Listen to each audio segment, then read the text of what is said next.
Shalom, shalom, bien-aimés dans le Seigneur. Nous sommes dans la joie et nous élevons le nom de notre Seigneur Jésus, lui qui est Dieu, qui est Seigneur, qui vit et règne dans les siècles des siècles. Nous sommes reconnaissants à la grâce et à la bonté qu'il ne cesse de faire pour nous. Que le Seigneur soit loué, que le Seigneur soit élevé et glorifié au-dessus de toutes choses, que notre Dieu soit une source de bénédiction pour tous ceux qui l'aiment, pour tous ceux qui s'attachent à lui, pour tous ceux qui les servent, pour tous ceux qui se sacrifient et pour tous ceux qui élèvent le nom du Seigneur et qui craignent réellement l'Éternel notre Dieu. Que sa bonté, sa miséricorde, ses compassions puissent réellement se renouveler dans la vie de tout un chacun de nous. Nous sommes dans la joie de pouvoir communier, nous sommes dans la joie de pouvoir nous retrouver ensemble, nous sommes dans la joie de pouvoir partager la parole, nous sommes dans la joie de pouvoir réellement élever le nom de notre Seigneur Jésus. Nous prions afin que l'Éternel, notre Dieu, puisse accorder à tous ceux qui s'attachent à sa parole, à tous ceux qui aiment sa parole, à tous ceux qui vivent cette parole, que le Seigneur puisse accorder tout ce dont ils désirent, que le Seigneur puisse leur accorder toutes choses, toutes les bénédictions, toute la victoire, la réussite pour la gloire de son nom, dans le nom puissant et glorieux de notre Seigneur Jésus.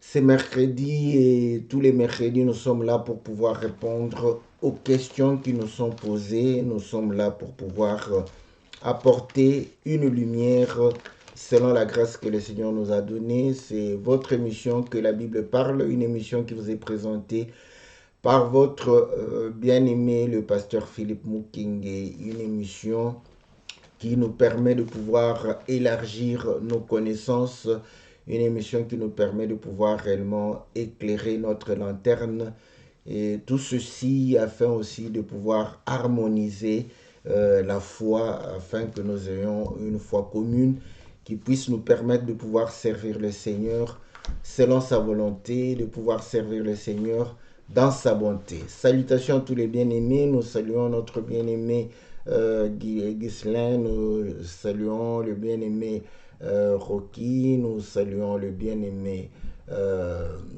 Jean Didier, la sœur Sylvie, nous saluons le bien-aimé Jean-Marie, nous saluons notre ami Kadir, nous saluons la sœur José, nous saluons la sœur Cathy, nous saluons la sœur Alice, nous saluons la sœur Doriane, nous saluons la sœur Bia, le bien-aimé Gabin, le bien-aimé Lesbiens, le bien-aimé Christian, tous les bien-aimés qui sont fidèles à cette émission. Salutations, que l'Éternel vous soit favorable.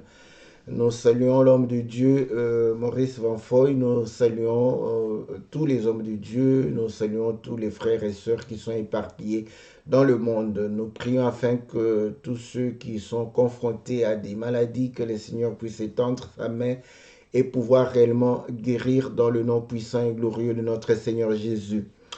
Et nous allons pouvoir réellement répondre à la question de notre bien-aimé. Bon, bon, malheureusement, je n'ai pas aussi l'habitude de demander les gens leur nom, mais c'est que j'ai comme information, c'est Meya. Bon, c'est Meya Beth. Donc, mais le bien-aimé Méabeth, mais bon, je crois que Méabeth, ça doit être peut-être combinaison de ce nom. Bon, moi, c'est comme ça que j'ai ces informations. Il est à Brazzaville, il nous avait posé la question de pouvoir parler pour savoir en quoi consistait le parler par révélation, par connaissance, par prophétie, par doctrine.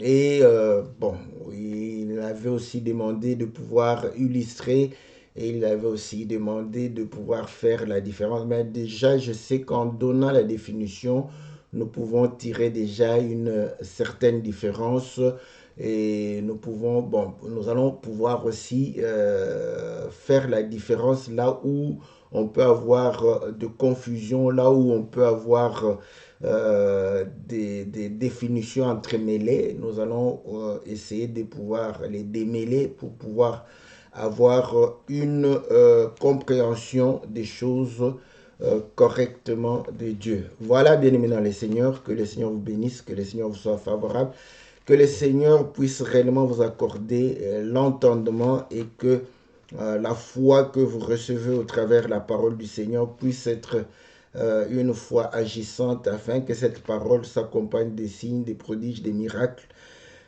dans votre vie. Nous allons lire l'écriture de 1 Corinthiens au chapitre 14. C'est là où la question s'est été basée. Donc, ou inspirée, nous avons le verset 6. Et maintenant, frères, de quelle utilité vous serais-je si je venais à vous parlant en langue et si je ne vous parlais pas par révélation ou par connaissance ou par prophétie ou par doctrine. Voilà ce que Paul avait dit pour montrer les quatre parler, n'est-ce pas? On peut parler par révélation, par prophétie, par connaissance, par doctrine. Maintenant, vous voyez, il amène ça par rapport au fait qu'il était en train de parler de la prophétie et du parler en langue. Et parlant du parler en langue, il disait que il y a le parler en langue où le peuple ne comprend pas, il faudrait interpréter pour que le peuple comprenne. Donc nous saisissons que le parler par révélation, parler par prophétie, parler par doctrine, parler par connaissance, c'est pour se faire comprendre, c'est pour se faire, voilà, pouvoir être saisi par le peuple. Donc, ce sont les différentes manières que Dieu est en train d'utiliser pour se faire comprendre par le peuple. Donc, parce que le parler en langue sans interprétation nous est d'aucune utilité parce qu'on ne comprend rien, on ne saisit rien. Donc, déjà, le point commun de tous ces parlants en langue, c'est de pouvoir comprendre, de pouvoir saisir, de pouvoir connaître, de pouvoir voilà, apprendre. Donc, cela. Donc, c'est un langage qui nous permet de pouvoir accéder à la compréhension des choses de Dieu. Maintenant, la manière de pouvoir faire comprendre ces choses, c'est là où ça diffère. Et nous prenons la prophétie, vous allez comprendre que de tout temps, ça a été par prophétie. Il y a beaucoup de versets. Le Seigneur dit dans le livre de Nombre, chapitre 12, lorsque Marie et Aaron vont pouvoir réellement bouder Moïse, le Seigneur dira, quand je vous parlerai par le prophète. Et quand je parle par le prophète, je lui parle par songe, par vision, voyez, par ce moyen-là, pas de manière directe comme je parle à Moïse, comme de bouche à bouche, comme si je parlais à un homme. Donc, vous voyez que les prophètes, n'est-ce pas, venaient pour pouvoir annoncer les oracles de Dieu, par songe, par vision. Je prends ces deux éléments. Vous allez comprendre que ces deux éléments nous amènent à pouvoir comprendre. Je prends exprès, hein, je ne veux pas prendre là où ça ne m'amène pas à ce que je veux expliquer. Je prends dans le livre de Daniel, chapitre, je crois 2, si je ne me trompe pas, lorsque le roi reçoit le songe, mais il oublie. Voilà. Donc, et il demande à son entourage de pouvoir lui donner le songe et son explication. Donc là, les sages vont dire, dis-nous le songe et nous allons te donner l'explication. Donc le songe, va pouvoir demeurer, n'est-ce pas, une pure prophétie. Parce que c'est ça le mystère. Donc, ceux qui étaient sages n'étaient pas, n'avaient pas la connaissance de ce qui était passé dans la tête du roi. Et le roi même lui-même l'a oublié. Mais pour le roi, il sait qu'il a rêvé, mais il a oublié. Prenez ces images-là, ça va nous aider à pouvoir comprendre le langage de la prophétie. Je vais parler vraiment, j'aime parler de manière simple. Donc, comme je dis, prêcher l'évangile dans un français simple ou dans un lingala facile, dans un néerlandais facile, donc en anglais facile, donc pour pouvoir se faire comprendre. Donc, lui, il sait qu'il y a eu un songe, mais il a oublié, donc il a besoin de ce songe et de l'explication. Et on appelle Daniel, vous voyez, Daniel va pouvoir donner le songe. Donc là, c'est vraiment ce qu'on appelle prophétie, c'est-à-dire ça concerne des choses, des mystères. Et un mystère, par essence, c'est quelque chose qui est caché. Et là, vous allez comprendre qu'il va pouvoir parler de ce qui était caché. Mais après, il va dire, je vais donner l'explication. Donc, le parler par prophétie a ces deux aspects, c'est-à-dire donner le mystère et expliquer le mystère. Ça fait partie de la prophétie.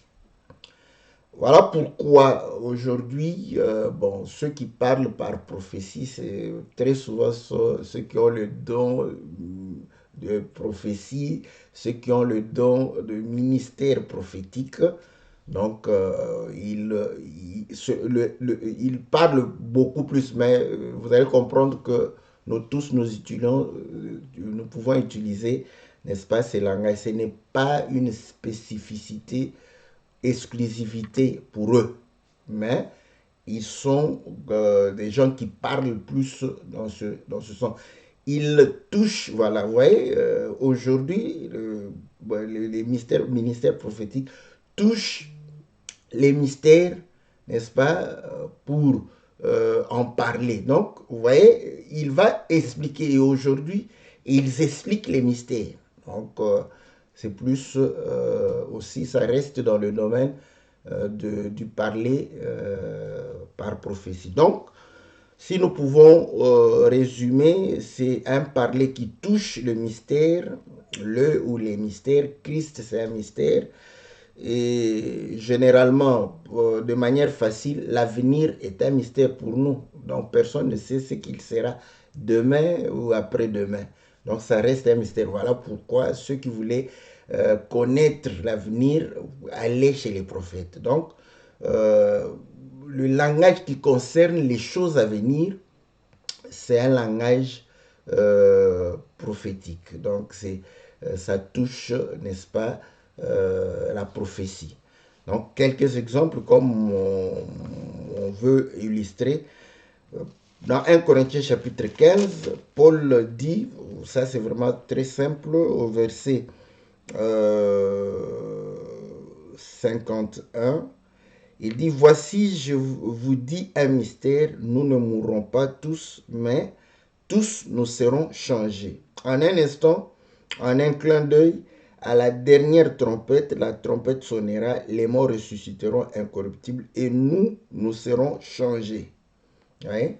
Donc ça, vous voyez, il est en train de dire quelque chose qui va venir. D'abord, c'est pourquoi je dis l'avenir déjà, c'est du domaine prophétique, parce que c'est un mystère pour nous. Voilà. Donc, la prédication, le langage qui est en train de pouvoir parler, n'est-ce pas, des choses à venir, généralement, en touchant ces mystères-là, en les expliquant, même en les expliquant. Parce que quand on les explique, en fait, on peut utiliser le terme révélé. Mais à ce moment-là, la révélation est plus liée au fait que on est en train de d'éclairer le mystère. Voilà. On est en train d'éclairer le mystère. Ça fait partie, cette révélation, révéler comme ça fait partie du parler prophétique. Parce qu'on éclaire le mystère. Voilà. Vous voyez que j'ai utilisé déjà le mot révéler ou révélation. Et pourtant, le parler par révélation, il y en a aussi. Donc, il ne faut pas confondre dans ce sens-là. Donc, j'ai défini le parler par prophétie, touche les mystères. Et l'exemple facile, c'est l'avenir.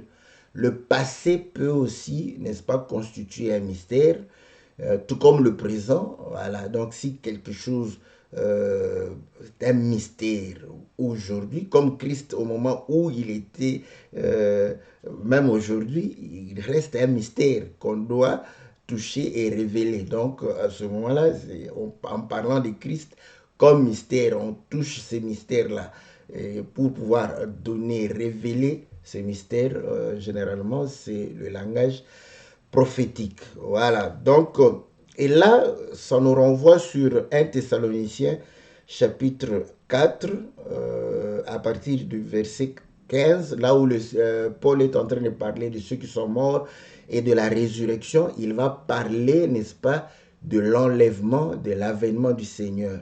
Et dans le livre de 2 Corinthiens 2 Thessaloniciens au chapitre 2, il va parler de l'avènement du Seigneur. Et vous savez que ceux qui prêchent l'eschatologie, les événements du temps de la fin, vous voyez, à venir, ils ne ratent pas de passer par 2 Thessaloniciens chapitre 2, n'est-ce pas, lorsque le Seigneur, Paul est en train de parler de l'avènement du Seigneur pour dire que certains étaient en train de pouvoir troubler comme si cet avènement était déjà passé. Il dit, il faudrait que l'apostasie arrive, vous voyez, il faudrait que l'adversaire qui va s'élever puisse aller s'installer dans le temple, il faudrait que l'impie soit manifeste, mais cependant maintenant il y a le mystère de l'iniquité et la destruction de l'impie. Vous voyez, ça c'est un langage prophétique,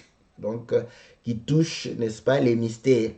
Maintenant, comme vous le savez, les prophètes qui ont prophétisé, ils ont aussi utilisé ce langage prophétique annonçant les mystères de Dieu, annonçant les oracles de Dieu. Donc le prophète aujourd'hui, en allant toucher les mystères qui ont été annoncés par euh, les, les prophètes de l'ancienne alliance, il va aussi plus utiliser le langage prophétique. Donc le langage prophétique concerne les mystères, touche les mystères, apporte une lumière au mystère, à ce qui est mystère du passé, du présent et surtout bon, pour de l'avenir, parce que l'avenir, c'est un mystère pour tout un chacun de nous. Donc voilà, et là, je prends aussi l'exemple de Pierre. Pierre, dans le livre de 1 Pierre, chapitre 3, au verset 18, il dit que Christ est mort quant à la chair, rendu vivant quant à l'esprit. Et il est allé prêcher. Frère, personne, vous allez, ça c'est, ouais, il apporte une lumière sur un mystère. Là, il a utilisé un langage prophétique parce que personne n'était allé avec le Seigneur. Le Seigneur, en leur parlant, bon, vous allez comprendre que il ne leur avait pas dit qu'il allait prêcher chez les morts.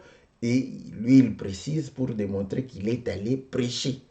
Voilà, donc il a utilisé un langage prophétique parce qu'il il touche un mystère où il apporte, n'est-ce pas, une lumière là-dessus. Voilà ce que nous pouvons dire par rapport, n'est-ce pas, au langage prophétique. Maintenant, par connaissance. Donc, par connaissance, c'est par rapport aux choses que nous connaissons. Voilà. Donc, les choses que nous connaissons, les choses que nous, qui sont, que nous vivons. Voilà. Les choses que nous sommes en train de pouvoir vivre tous les jours. Et là, vous allez voir que Paul va prendre le langage, ce langage, dans le livre de 1 Corinthiens au chapitre 9, quand il va expliquer, parler sur le salaire, n'est-ce pas, des prédicateurs. Donc, il va parler des choses connues de tous, n'est-ce pas?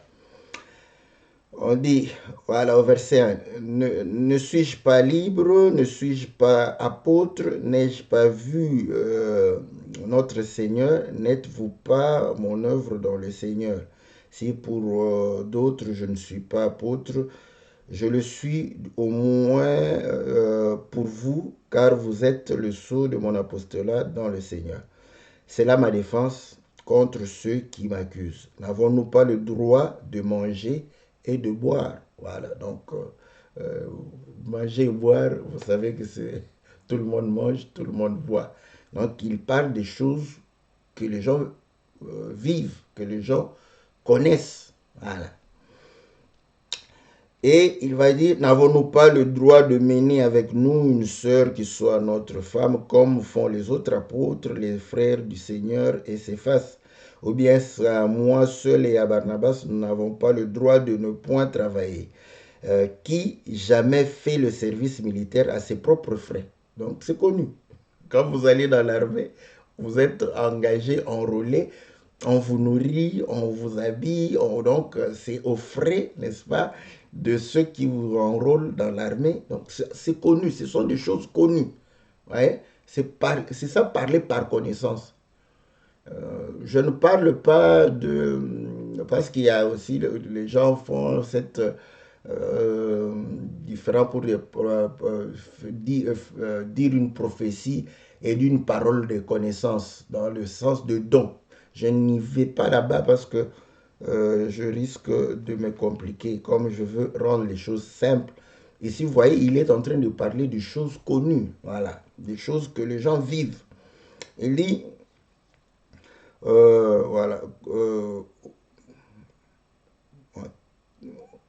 qui est-ce qui plante une vigne et n'en mange pas le fruit?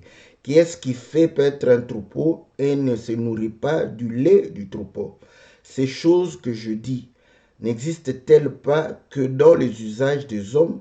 La loi ne les dit-elle pas aussi? Ouais. Donc, la loi le dit et ce sont les choses que les gens connaissent.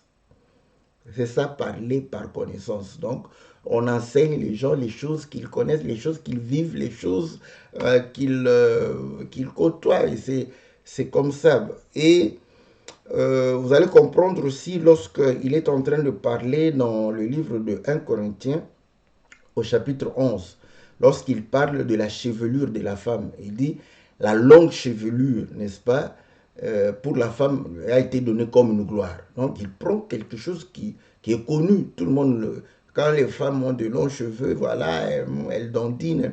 Mais il dit, mais c'est honteux pour un homme d'avoir de longs cheveux.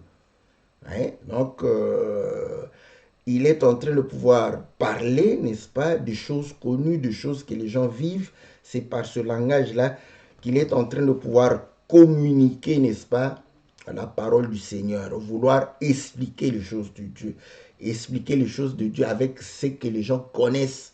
Donc c'est ça, parler par connaissance, c'est ça, parler aux gens par rapport à leur vécu, pour qu'ils comprennent les choses de Dieu. Je prends l'apôtre Pierre, donc je le fais exprès pour voir que Paul a parlé par prophétie, Pierre aussi a parlé par prophétie, il a parlé par connaissance, Pierre aussi va parler par connaissance. Je prends des choses qui sont assez évidentes. Je prends l'écriture de Pierre au chapitre 2 Pierre chapitre, je crois, 2, 2 Pierre chapitre 2, au verset, je commence au verset 20. En effet, si après s'être retiré des souillures du monde, euh, par la connaissance du Seigneur et Sauveur Jésus-Christ, ils s'y engagent de nouveau et sont vaincus, leur dernière condition est pire que la première. Car mieux valait pour eux n'avoir pas connu la voie de la justice que de se détourner après l'avoir connu du saint commandement qui leur avait été donné. Il leur est arrivé ce que dit un proverbe vrai. Le chien est retourné à ce qu'il avait vomi et la trouille l'avait s'évautré dans le bourbier. Voilà, donc ça, ouais, il démontre que euh, le chien qui vomit, donc vous pensez que non, c'est fini, il ne va plus manger cela. Après quelque temps, il se sent mieux, tout ça. Il rentre bouffer ce qu'il avait vomi. La troupe que vous l'avez, après quelque temps, va encore aller, n'est-ce pas, euh, euh, se laver dans le bourbier. Voilà. Donc, à ce moment-là, vous voyez qu'il leur parle de choses qu'ils vivent, de choses qu'ils connaissent, des choses qu'ils voient, des choses qui sont au quotidien. Donc, voilà ce langage, c'est le langage de la connaissance. Voilà pourquoi quand Paul dit, la nature elle-même ne vous enseigne-t-elle pas, vous voyez. Donc, vous connaissez ces choses et vous devrez, par cette connaissance de choses, pouvoir comprendre les choses de Dieu. Voilà. Ça, c'est le parler par connaissance. Et c'est important. Je crois que ce sont ces choses-là qui permettent aux gens de comprendre les choses de Dieu plus facilement. Vous voyez, se parler par connaissance, c'est plus facile parce que la personne connaît, il vit ça, il voit ça. Vous voyez? Donc c'est plus facile pour lui de pouvoir comprendre les choses de Dieu. Donc le prédicateur qui utilise se parler par connaissance, il a la facilité de se faire comprendre parce que ce sont les choses que les gens vivent. Sauf que, voilà, ils ne font pas un lien entre ce qu'ils vivent et la parole de Dieu. Et il faut savoir faire ce lien-là. Et c'est au prédicateur de pouvoir faire ce lien afin de permettre au peuple de comprendre et de saisir, n'est-ce pas, les choses de Dieu. Donc voilà, vous allez comprendre que Pierre, Jacques aussi, donc ouais, tout le monde utilisait, n'est-ce pas, se parler. Voilà pourquoi quand Paul dit quand je viens, je viendrai parler, n'est-ce pas, par révélation, par connaissance, par prophétie ou par doctrine. La, la révélation, maintenant vous voyez que la révélation, dans le sens, c'est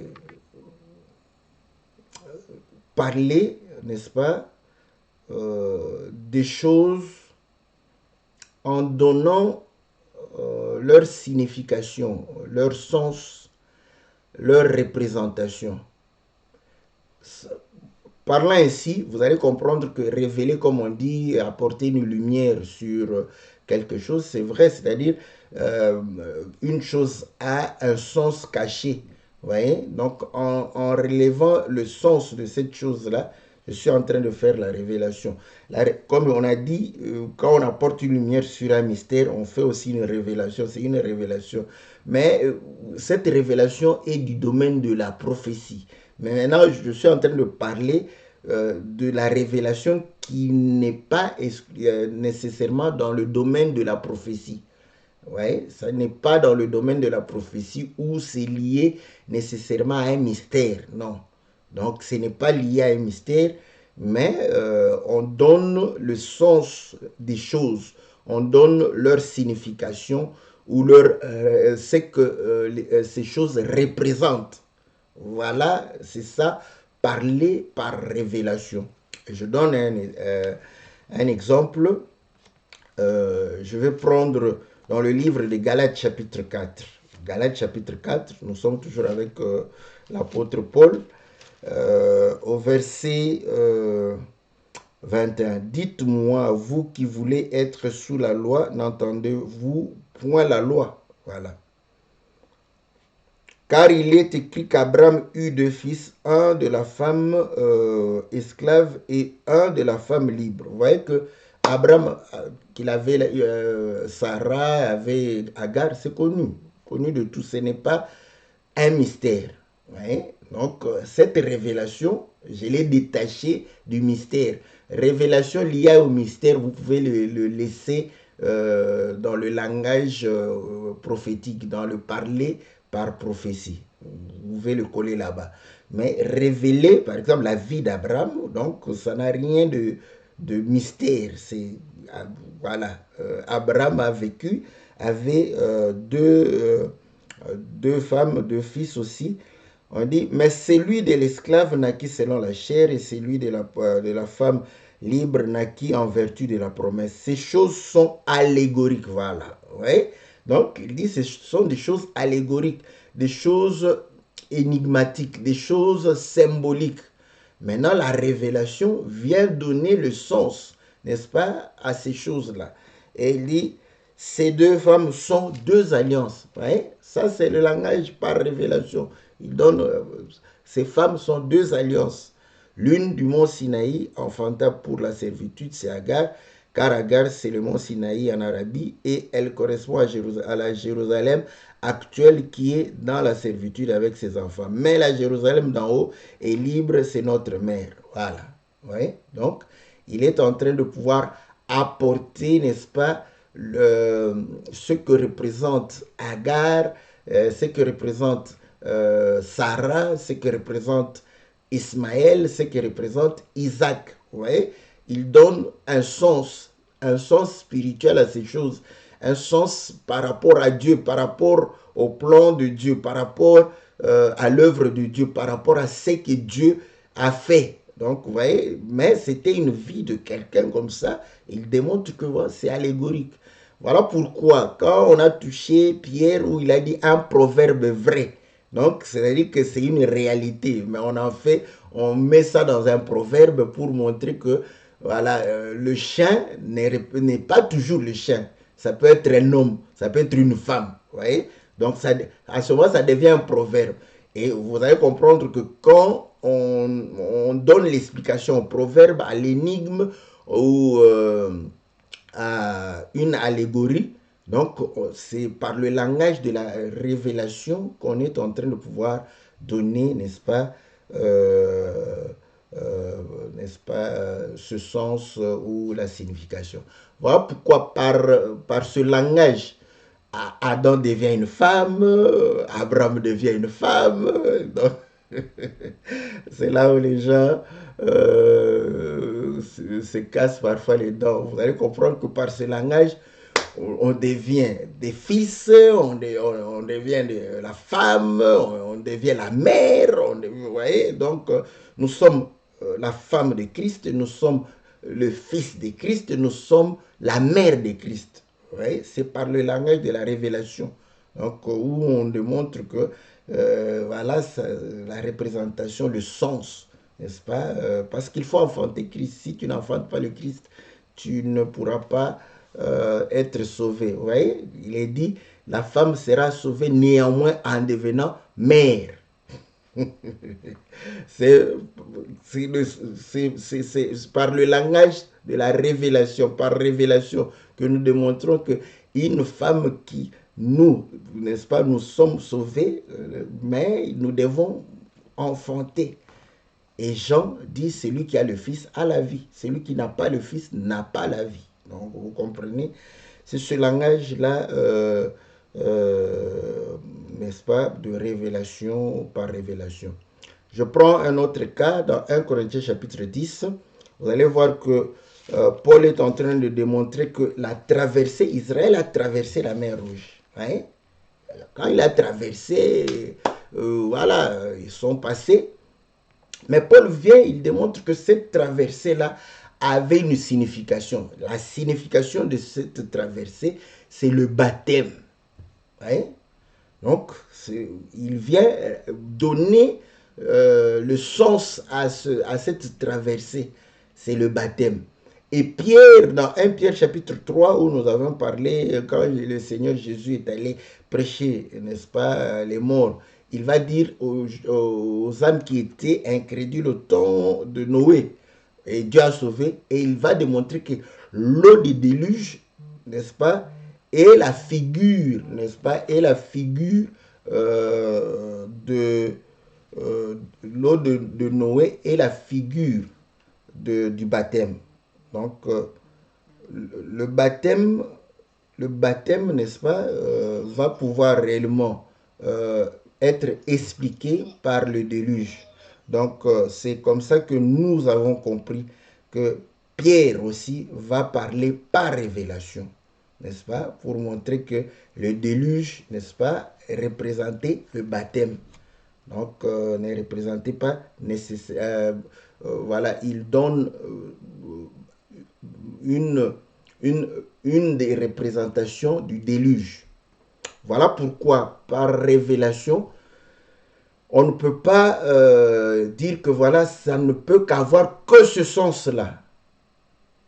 Donc, il y a beaucoup, parce qu'il y a beaucoup de témoins qui peuvent utiliser la même écriture. Donc, là, le champ est vraiment ouvert. Donc, vous voyez, Paul, Pierre, je les ai pris pour montrer que tout ministre est, est capable de pouvoir parler par prophétie, par révélation, par connaissance, n'est-ce pas, et par doctrine. Voilà. Doctrine maintenant, ici, ça va pouvoir peut-être poser quelques soucis à des bien-aimés.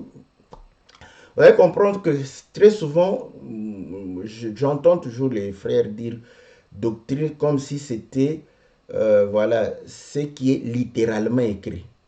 C'est pas correct. C'est pas correct parce que la doctrine ne se limite pas par ce qui est littéralement écrit. Parce que même la prophétie, on veut parler par prophétie. On va parler sur ce qui est écrit. On va donner la révélation sur ce qui est écrit. On va parler par rapport à la connaissance, par rapport à ce qui est écrit. Voilà. Donc, aucun parler n'échappe à ce qui est écrit. Maintenant, croire que la doctrine, c'est l'application littérale de ce qui est écrit n'est pas très juste. C'est pas totalement faux, hein, parce que c'est pas totalement faux, mais c'est une compréhension qui a beaucoup de lacunes. Ouais, voilà, ça a beaucoup de lacunes. La bonne compréhension, c'est de comprendre que la doctrine parle des choses qui doivent être pratiquées. Vous voyez, là, ça, ce qui est écrit doit être pratiqué aussi. Mais vous allez comprendre que nous ne sommes pas obligés de pratiquer cela littéralement. Voilà. Donc, mais nous sommes obligés de pratiquer cela. Ce qui est écrit, n'est-ce pas, nous sommes obligés de pratiquer. Mais la doctrine, n'est-ce pas, c'est parler de choses qui doivent être pratiquées ou vécues. Donc, maintenant, vous allez comprendre.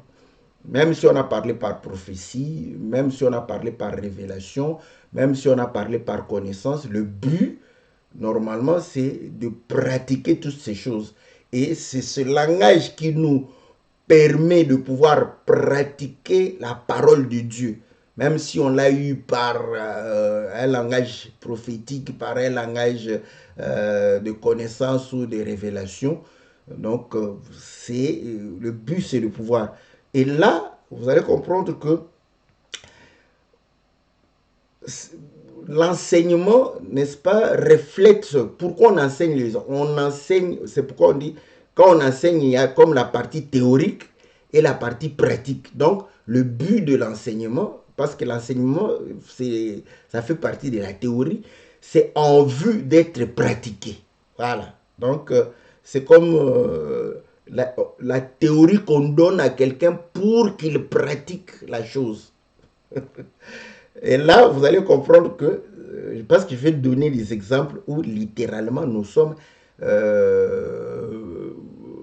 pas obligés de pouvoir appliquer cela de manière littérale, mais nous sommes obligés de pouvoir appliquer cela parce que il y a par rapport à la révélation, parce que la, la doctrine là-bas sera c'est la révélation qui fait partie de la doctrine. Parce que les gens croient que la révélation ne fait pas partie. La révélation va faire partie de la... Je vais donner des exemples simples et clairs, comme ça où je n'aurai pas assez de complications. Je prends d'abord par rapport à la définition que je donnais ici, hein, je vais donner les écritures, une écriture que je semble, pour moi, ça me semble être simple et clair. Je prends dans 2 Jean chapitre 1, je commence au verset 5. Et maintenant, ce que je te demande, Kyria, non comme te prescrivant un commandement nouveau, mais celui que nous avons eu dès le commencement, c'est que nous nous aimons les uns les autres. Et l'amour consiste à marcher selon ces commandements. C'est là le commandement dans lequel vous devez marcher comme vous l'avez appris dès le commencement. Car plusieurs séducteurs sont entrés dans le monde qui ne confessent point que Jésus-Christ est venu en chair. Celui qui est tel, c'est le séducteur et l'antichrist. Prenez garde à vous-même, afin que vous ne perdiez pas le fruit de votre travail, mais que vous receviez une pleine récompense. Quiconque va plus loin et ne demeure pas dans la doctrine de Christ n'a point Dieu. Celui qui demeure dans cette doctrine a le Père et le Fils. Ouais. Ici, il ne s'agit pas de l'écriture dans le sens explicite. Il dit le commandement, c'est l'amour. Voyez, l'amour. Et il dit que on est obligé de marcher dans l'amour, dans ce commandement. Vous voyez? Donc, marcher, c'est vivre, c'est pratiquer. Donc, on est obligé. Maintenant, c'est lui qui va au-delà, qui sort, qui ne veut pas pratiquer, n'est-ce pas, la parole de Dieu. Celui-là, n'est-ce pas, sort de la doctrine parce qu'il ne veut pas pratiquer. Et voilà pourquoi il dit la doctrine, c'est le Père et le Fils. Il dit, les séducteurs sont venus pourquoi? Parce qu'ils ne confessent pas que Jésus-Christ est venu dans la chair. L'importance de confesser que Jésus est venu dans la chair, c'est quoi? C'est-à-dire qu'il est venu dans la chair, il a vécu la parole. C'est ça l'importance de croire qu'il est venu dans la chair. Il est venu pour pouvoir accomplir, vivre. C'est ça. C'est lui qui ne confesse pas ça, c'est un antichrist. Et confesser ça, ce n'est pas dire que Jésus est venu, il est venu dans la chair. Non, nous confessons que Jésus est venu dans la chair quand nous-mêmes nous vivons la parole. C'est un témoignage que Jésus est venu dans la chair. Celui qui ne veut pas vivre la parole de Dieu, c'est un antichrist. C'est un séducteur parce qu'il fait semblant d'être un frère ou une sœur, mais il ne l'est pas. Ouais. Donc, voilà pourquoi ceux qui le suivent, dès qu'ils découvrent que cet homme, soit il rétrograde, ils sont scandalisés. Donc, c'est l'œuvre de l'Antichrist.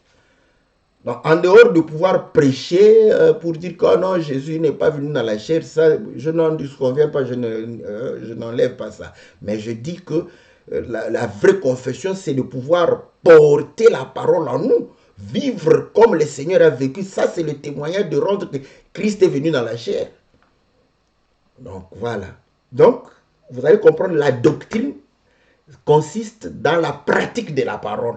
Et ainsi, on dit que la doctrine c'est le Père est esprit, le Fils, n'est-ce pas, a porté la chair comme nous.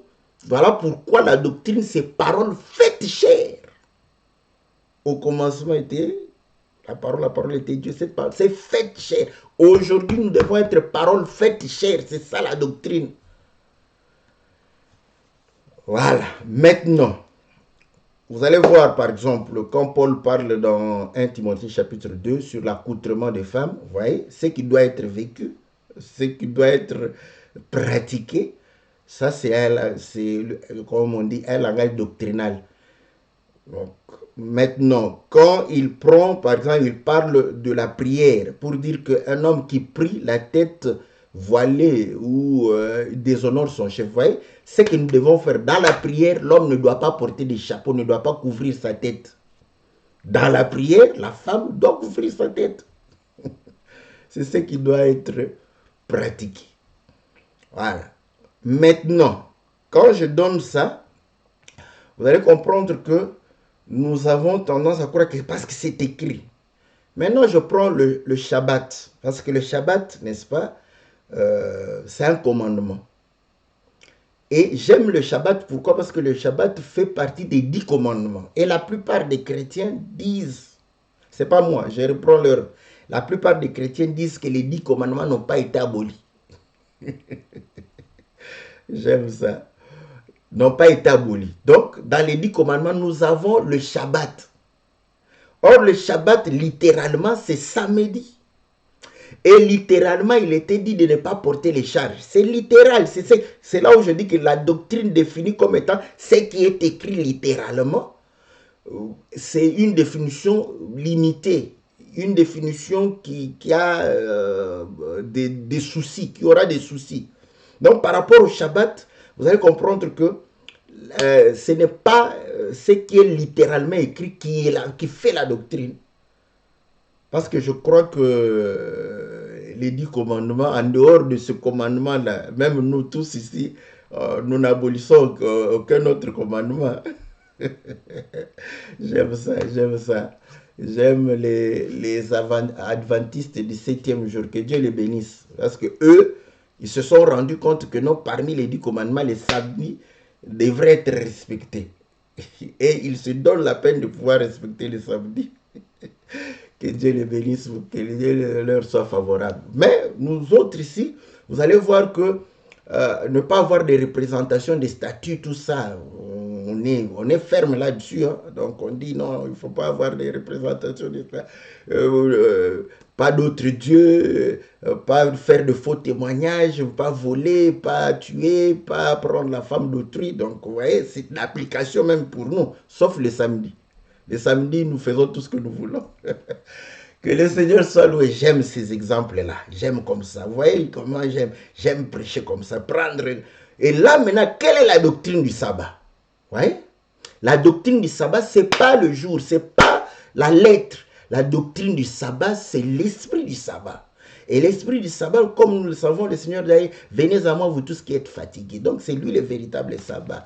Et nous sommes fatigués de quoi? La Bible dit que Dieu s'est reposé de ses propres œuvres. Et nous devons nous reposer de nos œuvres. Et nos œuvres sont les œuvres de la chair. Et nous comprenons que la doctrine du sabbat consiste à ce que nous puissions nous reposer des œuvres de la chair, définies par Galates chapitre 5, verset 17-18. N'accomplissez pas les désirs de la chair, n'est-ce pas? Vivez selon les désirs de l'esprit. Les désirs de la chair, la liste est longue, et très longue. C'est ça la doctrine. Vous voyez, je dis bien, c'est ça la doctrine du sabbat. Là-bas, ce n'est pas la lettre. Quand je dis comme ça, ouais, les gens vont commencer. Non, non, je prends maintenant. Tu n'auras pas d'autre représentation devant moi. Ouais. Nous vivons cette doctrine comment? Parce que nous n'allons pas dessiner derrière nous un agneau, n'est-ce pas, qu'on élève dans les fermes des Européens et de nos frères africains et dire que c'est Jésus. Voilà, ça, doctrinalement, on ne va pas le faire parce que ce n'est pas cet agneau-là qui est Jésus. Ou bien prendre le lion de la savane de Kenya là-bas, mettre derrière nous et dire que c'est le lion de la tribu de Juda. Ce n'est pas la doctrine. Mais maintenant, qu'est-ce que est-ce qu'on reste là? C'est là où je dis, cette définition ne reste pas que là. Parce que vous allez comprendre qu'avant qu'on fasse cette représentation, cela est venu dans la tête. Et c'est là où je prends Nabuchodonosor dans le livre de Daniel. Vous allez voir son songe là. C'est ce qu'il va pouvoir faire une statue par rapport à ce qu'il avait dans sa tête. Donc la statue qu'on a adorée a commencé dans sa tête. Et c'est là où nous comprenons que la pensée, n'est-ce pas, de l'homme, c'est une représentation. Dieu n'habite pas dans cela. Dieu n'est pas là-bas. Donc vous allez comprendre que quand quelqu'un prêche ses pensées, quand quelqu'un prêche les traditions des hommes, quand quelqu'un prêche les mœurs des hommes, nous sommes devant une représentation, n'est-ce pas, qui ne soit pas Dieu. Et c'est ça la doctrine aussi. Nous n'allons pas nous accepter cela tel que nous n'acceptons pas les images, tout ça. Voilà. Quand on dit que voilà, tu ne prendras pas la femme d'autrui. Voilà, donc on le voit physiquement comme ça, oui. Mais donc nous, prédicateurs, nous n'avons pas le droit de prendre l'église qui est la femme d'autrui, en commençant par donner le nom. Quand tu donnes le nom à l'église d'autrui, donc tu as pris la femme d'autrui, parce que tu n'as pas le droit de donner à une femme d'autrui. Donc la femme d'autrui s'appelle Antoinette. Tu viens aujourd'hui, ce n'est plus Antoinette, je te nomme Marie. Tu commences à l'appeler Marie, et tout le monde commence à l'appeler Marie. C'est grave. Mais le mari d'Antoinette accepte aussi. Oh voilà, bon, désormais comme le pasteur a dit, c'est Marie, c'est Marie. Non, c'est ça, vous comprenez? Donc la doctrine à ce moment-là a tous ces aspects. L'aspect vécu, connu de tous, naturel, et cet aspect spirituel, parce que la révélation fait partie de la doctrine, parce que toutes ces choses, c'est pour que nous puissions comprendre, saisir et vivre la parole de Dieu. Voilà. Donc, voilà, ça peut nous permettre de ne pas rester limité. Hein, c'est pourquoi quand on fait le débat, quand quelqu'un va dans la révélation, il ne faut pas avoir peur. Oh non, c'est la révélation, moi c'est doctrinal. Comme sur l'accoutrement de la femme. Voilà, sur l'accoutrement de la femme, vous voyez, c'est écrit. Ouais, ben, on a beaucoup de problèmes là-dessus. Hein. C'est écrit, ouais, c'est écrit. Que l'homme ne puisse pas porter les habits de... Oui, c'est écrit. Hein. Mais maintenant, quand on va te dire, comme toi, tu crois que doctrine, c'est ce qui est écrit là. Mais on te pose maintenant la question, ce que tu es en train de te dire, c'est écrit où? Il faut être honnête pour dire que ce n'est pas écrit. Donc, avec cette définition, on va te dire que ce n'est pas doctrinal, simplement. Donc, mais on comprend la pensée. Moi, j'ai refusé aujourd'hui. Quand je comprends quelqu'un, je refuse de pouvoir m'opposer parce que non, je vais essayer de lui faire comprendre que voilà le meilleur langage pour moi. Je trouve que c'est ça. Ouais, au lieu de s'opposer à tout moment. Donc, c'est un peu ça. Vous allez comprendre que le fait d'aller dans la révélation ne va pas empêcher la doctrine. Donc la doctrine, c'est ce qui doit être pratiqué. Voilà. Prenons un exemple. Voilà. Oh là là, je prends l'exemple de Pierre. 1 Pierre chapitre 4. 1 Pierre chapitre 4 au verset 7. La Bible dit ceci. La fin de toute chose est proche, soyez donc sages et sobres pour vaquer à la prière. Avant tout, ayez les uns pour les autres une ardente charité, car la charité couvre une multitude de péchés. Exercez l'hospitalité les uns envers les autres, sans murmure, comme de bons dispensateurs des diverses grâces de Dieu, que chacun de vous mette au service des autres le don qu'il a reçu. Voilà. Si quelqu'un parle, que ce soit comme annonçant les oracles de Dieu, si quelqu'un remplit un ministère, qu'il remplisse selon la force que Dieu communique, afin qu'en toute chose, que Dieu soit glorifié par Jésus-Christ, à qui appartient la gloire, la puissance au siècle du siècle. Amen. Vous voyez? Il est en train de montrer que l'amour, la charité, ne peut pas rester je t'aime, non. Ça doit être vécu. Voilà, vécu. C'est pourquoi il démontre que, n'est-ce pas, la charité couvre. Comment on vit l'amour, comment on vit, ce n'est pas en dénonçant. Ce n'est pas, vous allez comprendre, dénoncer le mal c'est bien, mais Ah.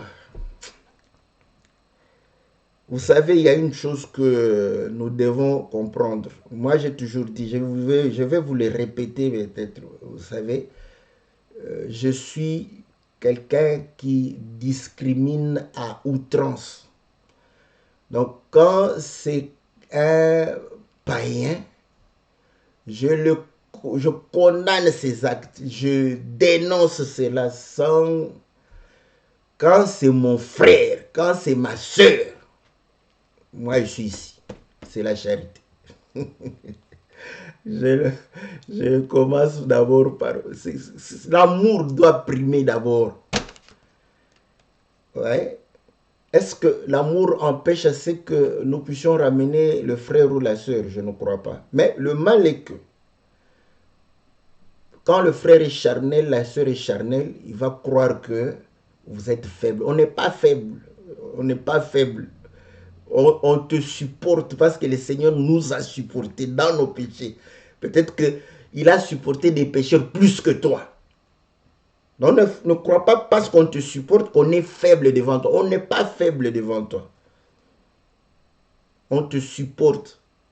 Parce que le jour où le Seigneur va nous convaincre que non, voilà, là tu auras... tu vas fuir, tu vas partir. Mais je suis un berger. Le berger n'a pas besoin de faire fuir les brebis. À moins que le Seigneur me dise que tu ne sois pas brebis du Seigneur. Là, je vais tout faire pour que tu t'en ailles parce que tu n'es pas brebis. Tu es un loup au milieu de nous. Donc, mais tant que Dieu ne m'a pas révélé, donc voilà, c'est la pratique de la parole. Ce n'est pas une faiblesse, c'est la pratique de la parole. C'est que nous devons pratiquer. Voilà pourquoi, en voulant défendre la vérité, on est en train de se diviser. Que le Seigneur nous soit favorable, que le Seigneur nous bénisse. On se retrouve, n'est-ce pas, le mercredi pour que la Bible parle et nous allons pouvoir réellement nous retrouver lundi pour louons l'Éternel. Mais lundi, je vais commencer un peu plus tard parce que je serai invité. Peut-être que ça va passer, je vais partager aussi sur mon compte Facebook l'émission qui va passer avec les bien-aimés de Londres. Et nous allons pouvoir commencer après cela. Que Dieu vous bénisse au nom puissant et glorieux de notre Seigneur Jésus. Amen.